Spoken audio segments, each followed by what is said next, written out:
Hey everyone, welcome to another one.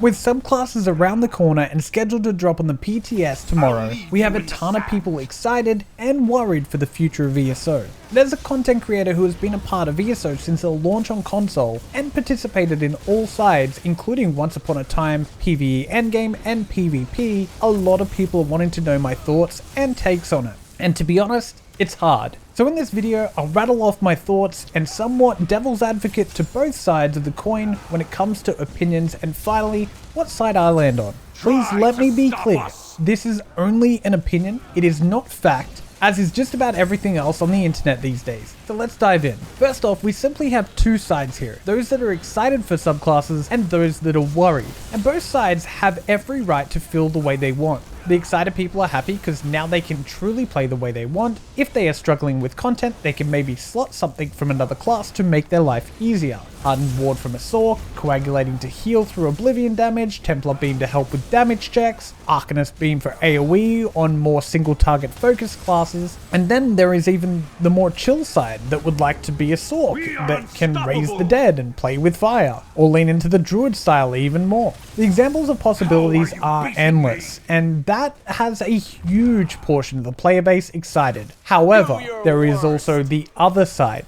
This kills class identity. This will make the meta even more narrow, creating copy-paste builds. This will alienate playstyles. This will make the game incredibly unbalanced for both PvP and PvE, and even be the final nail for endgame PvE and PvP. And to be fair, these are valid concerns as well, but they are just opinions. So what's wrong and what's right?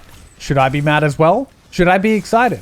Honestly, I can't answer it for you, but let's just break it down logically by bringing up each point. So I'm gonna just keep rambling here to try and bring some light on both sides. First, let's go with meta and copy-paste builds. A huge topic for this. Now, while I debate this, know that I'm just rambling and I will definitely hit both sides here. So a common point is the meta will become more narrow and therefore just end up having people run the exact same things in the endgame. Basically 8 DDs exactly the same. Or everyone will slot Templar Beam to help with execute phases. Okay, so the first point to this is, isn't that already the case? Majority of groups in the endgame stack 8 arcs, running the same gear, running the same skills. What happens is there's usually one maybe that slots Colorless Pool, or Xenas, or something. Everyone is told to run Trap on their front bar, even if they don't use it, because the Fighter's Guild passive is so good. Before Arcs, we were stacking DKs, or we were stacking Crows, or it was everyone's group had one MK Sork and one Zenkosh DK, and the rest usually same class damage.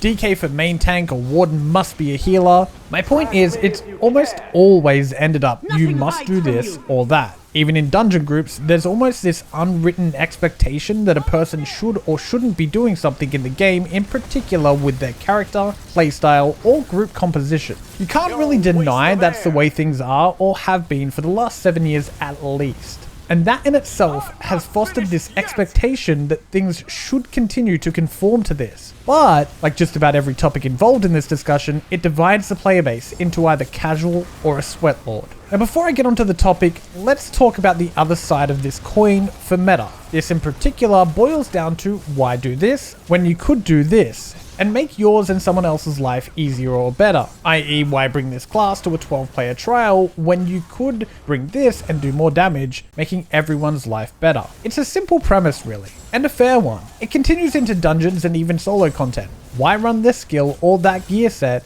when you can run this and do significantly better, making it faster or easier? At this point, it's also saying, why not think about others in your group? You should be wanting to do the best you can to help others in your group or contribute, if not even for you, right? Like, why make others' life harder because you can't be bothered or don't enjoy running a particular class, skill, or set? That's really where it comes from. Is it a bad thing? Not at all. In fact, it's really just a think of others mindset. And to be honest, to this day, after meeting some of the best players in ESO, record holders, highest ranked PvPers, etc., they all have one thing in common. They are all always willing to help and spend countless hours out of their own time to help get you there if that's what you wanted. I've never met someone where I said, hey, I want to do better, or how do I do this? And they'd be like, it'll go away. It's always the opposite. That's just my experience. Does gatekeeping exist? Absolutely it does. If you want to join this group, then we need you to run this. It's group content and sometimes expectations are laid out. But this isn't a bad thing either, it's a good thing. If you go into a group and you're on a heavy attack Sork trying to do DSR hard mode and they said, sorry, if you want to join us we need an Arcanist, or the only spot we have is for a Templar, it actually makes your life easier.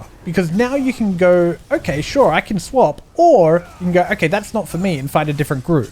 Now honestly, I could ramble about this for hours. So in an effort to move on, let's get into this kills class identity. A very tricky one indeed, but it does kill class identity. Look, what makes class identity? Style, color, theme, these things lead into a playstyle. From a damage perspective, we have Nightblade, the single target super bursty class and the only class that can cloak, aka be stealthy. An Arcanist with the beam and green, DK fire and poison, very dragon themed, warden animals and nature, and frost, very green and blue. We can go on. My point is the identity has been there in those ways. For combat, things like the Necro has always really stood out, having a very complex playstyle, or the DK revolving its sustain around using the ultimate, being heavily AoE and dot focused. But if you break it all down, really it just comes to apply dots and spam while they're up. This makes it so that when you learn incredibly complex classes like Crow or Nightblade, you end up being able to swap and jump into any class and setup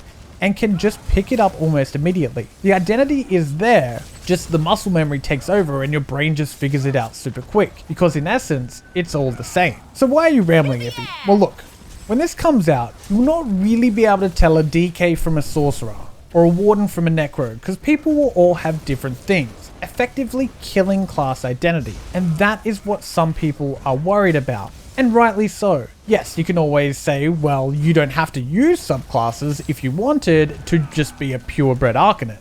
And while there is an element of truth there, it doesn't stop it from being a valid concern to how playstyles or compositions for both PvE and PvP will be affected. The easiest example is this. In PvP, you see someone streak, you know they are a Sork and instantly have a list of things on how to counter that player. But I'll get into PvP in a bit. So now we understand why people feel bad about killing class identity, let's think about why it doesn't bother some people. The Elder Scrolls Online, while technically is an MMO, has always strived at being an incredible open world RPG that you can play with friends. From having every questline voice acted, they also tell in-depth stories, and this goes really wide. Run into an NPC outside of Delve, and end up on this hour-long journey to find out it's a wife who's angry at her husband for something and help make the peace or something. The depth is insane. So why does this matter? Well, it matters the same reason that horse training isn't account-wide. Yes, I'm still salty about that. Every time you create a character, you have just started a journey. That character tells their own story or adventure. They will make choices, even though most are irrelevant to content, that makes it a journey per character. Sure, you could make an alt, power level it, slap some gear on it, and off you go, and that's fine. But there are people, in fact, the majority of people, that do have this entire identity tied to their character. For better or worse, people want to be a vampire because they like them. Some people want to be a wood elf. It's just what people want. So, subclasses will now extend that even further. And when you now count in every system added over the last few years, scrying, scribing, and now subclasses, you can see how much variety a player is really given to be able to express whatever they want through that character. Is this a good thing? Well, only the individual player will know the answer to that. So, balance. Yeah. I don't know how this gets balanced.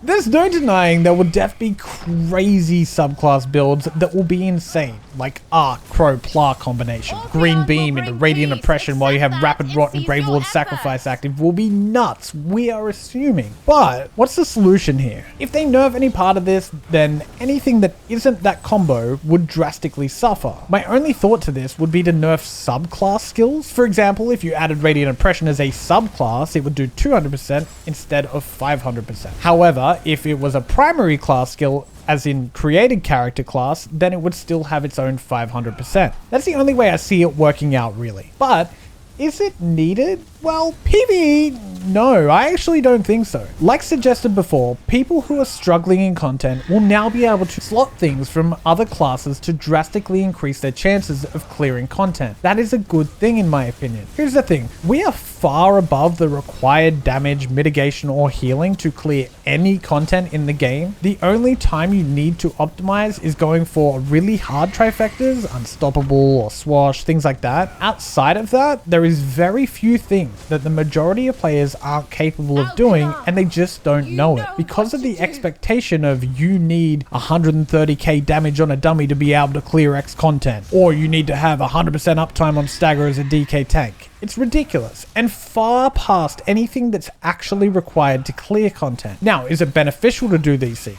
Of course, more damage equals shorter fights, mechanic skips, less pressure, etc. Yes, it technically makes it easier, but it's not required. So why not let it go crazy? If you're already soaring above the required and doing 11-minute Dawnbringers, why not make it crazier? Are you going to get a better reward? No. Did you get anything to begin with? No. You get bragging rights for sure. That's about it. Because there is no sort of real competitive element that rewards it, means that it's only for you. And is that a bad thing? No, not at all. There is no right or wrong. So for this one, I don't know, to be honest. My vote is let it go crazy.